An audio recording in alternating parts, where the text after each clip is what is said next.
நீ வாழ்க்கையில் போகும்போது முருகன் உனக்கு காட்சி கொடுப்பாடுறா, நீ போகிற போக்கில் போ, முருகா முருகான்னு போ, வேலாகவும் மயிலாகவும் சேவலாகவும் யாமிருக்க பயமேன்னு சுவாமி எங்கிருந்தாலும் காட்சி கொடுப்பாடுறா, கவலைப்படாதங்கிறார்.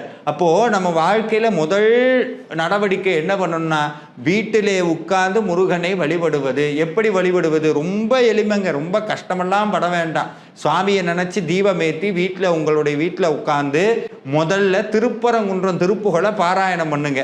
அதுக்கடுத்து ஆறுபடை வீடு இருக்கா, ஆறுபடை வீட்டு திருப்புகளையும் எடுத்து வச்சுக்கோங்க. உங்களுக்கு எந்த திருப்புகள் ரொம்ப எளிமையாக இருக்கோ அந்த திருப்புகளை எடுத்து வச்சுக்கோங்க. இப்போ முருகன்கிட்ட ஒரே ஒரு கோரிக்கையை மட்டும்தான் நீங்கள் வைக்க போகிறீங்க. என்ன? முருகா என் கனவுல வந்து காட்சி கொடு, முருகா என் கனவுல வந்து காட்சி கொடுத்து ஆறுபடை வீட்டுக்கும் என்னை வந்து கூட்டிட்டு போகணும்னு மட்டும் கேளுங்க. சுவாமிகிட்ட தினந்தோறும் இந்த ஏதாவது ஒரு திருப்புகளை விண்ணப்பம் பண்ணுங்க. உங்கள் கனவுல காட்சி நிச்சயமாக கிடைக்கும்.